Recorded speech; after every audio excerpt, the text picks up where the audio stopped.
All right, this one is called Down the Rabbit Hole. I'm going to give you a very, very brief summary about some stuff that's going on in our world and about how our current democracy actually functions. And I'm going to give you crucial bits of information that are often omitted from mainstream media. Do with them what you will. So first, let's start with the Supreme Court case, Citizens United. It was passed in 2010 with a 5-4 vote, and it allowed any amount of money to be considered a form of free speech protected under the First Amendment. In a nutshell, it legalized bribery. Here's an example. Very recently, there was an amendment proposed in the Senate that would have limited the war powers of the president and of the military in general. Since 2001, the military has been allowed to do basically whatever the hell they want to do without congressional approval, which is supposed to be constitutionally required because we are at war with terrorism.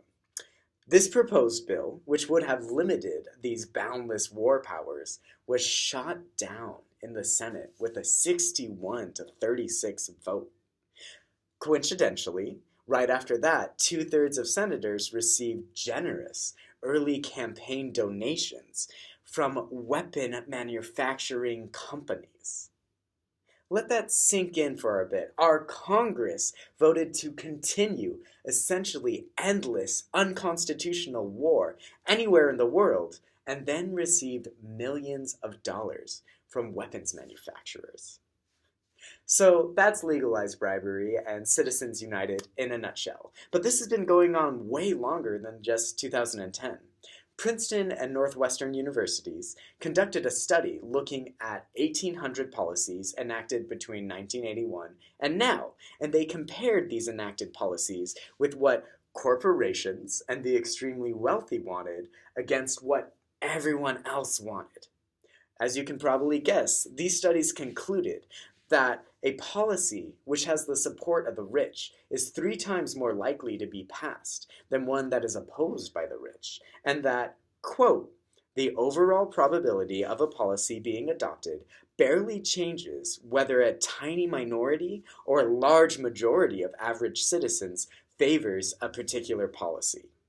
Basically, what the people want or don't want has zero effect on what policies are actually passed. We are no longer in a functioning democracy or even a republic. We are an oligarchy, ruled and controlled by the extremely wealthy. What they want becomes law, and what we want doesn't fucking matter. This is something you'll never hear about through mainstream media. News channels don't talk about how our Congress is completely bought and utterly disconnected from the American people. Why? Why doesn't the media talk about this kind of stuff? It's because the media is a vital player in this broken system. Mainstream media is composed of special interest groups motivated by profit, and they like the way the system is currently running because it benefits them enormously. So they don't want to tell you anything that might shake the system. So instead, they keep people distracted from the truth by fabricating fear about vague ideas and giving us extremely skewed views of the world to twist our conception of reality. Their goal is not to inform the masses, but to keep us afraid and in control. But what makes that extremely unsettling is that most people believe what they hear on the mainstream media without questioning it. Average citizens believe everything they're told, regardless of any actual evidence. People don't dig, they don't look for the facts, they don't objectively and critically analyze information. Is it because we choose not to critically analyze information? Or because we don't know how to? And that now leads us to the topic of education.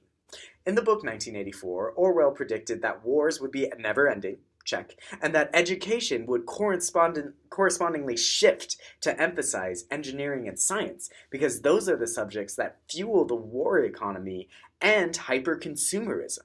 This is exactly what we're seeing today. This is why degrees involving computers and engineering lead to lucrative jobs. This is why there is constantly newer and better technology that is used to make better drones and bombs, or used to sell you a new phone every 2 years. This is not actually progress or utilizing the full potential of our ingenuity in science and tech for the benefit of all. Meanwhile, the arts, history, and English departments in our schools have gone to complete shit. There's little to no funding for these subjects, nor are there many lucrative career opportunities after studying those subjects. But those subjects are incredibly important in teaching us different styles of thinking. History teaches us how to recognize the patterns from the past in the context of our present. English gets us to critically look at what we read and hear and teaches us how to analyze the motivations of why certain things are being said. And perhaps most importantly, the arts allow us to express ourselves, to communicate our full range of emotions in beautiful and creative ways. Music, writing, painting, you name it. These subjects are being vaporized from our curriculums and our society as a whole. But luckily, there are some special interest groups that do donate to our schools that are in need of funding, the biggest of which is, surprise, big oil.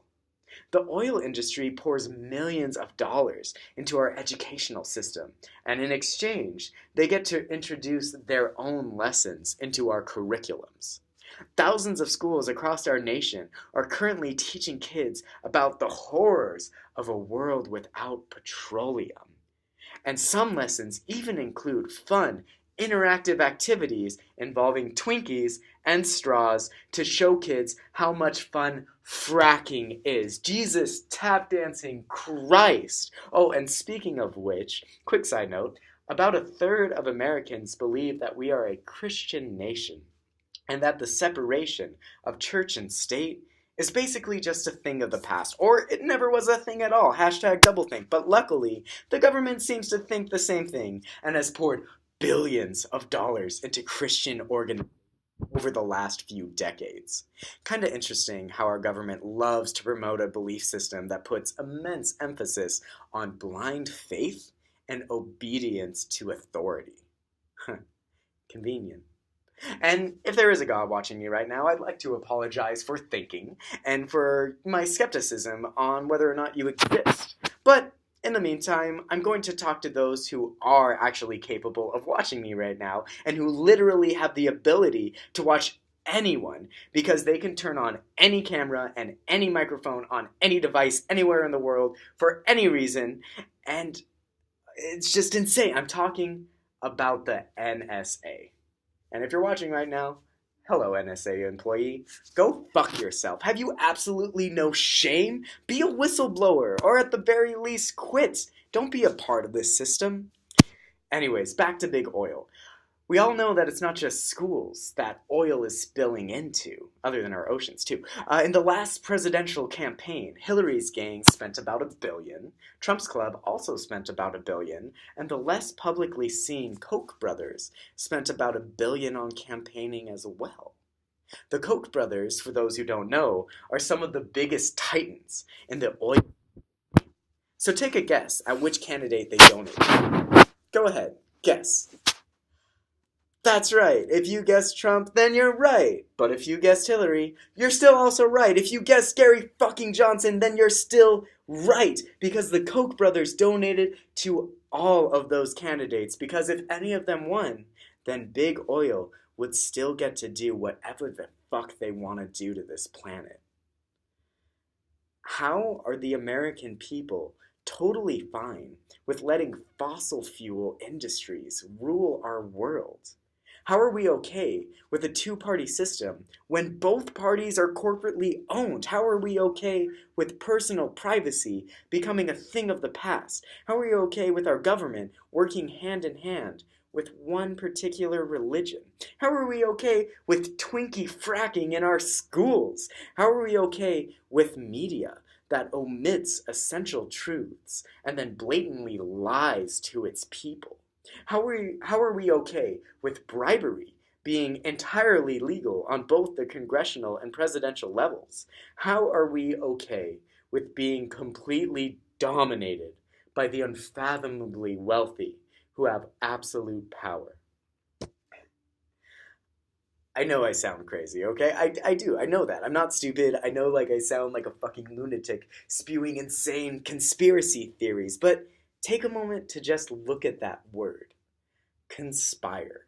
To work together to bring about a particular result, typically to someone's detriment. These aren't coincidences. All of these things are indeed connected. These things didn't just happen accidentally or independently. They are a part of a carefully designed and sinister system. A handful of incomprehensibly wealthy and powerful people conspired against the rest of us. And they continue to succeed in controlling us by keeping us divided and distracted by much smaller issues.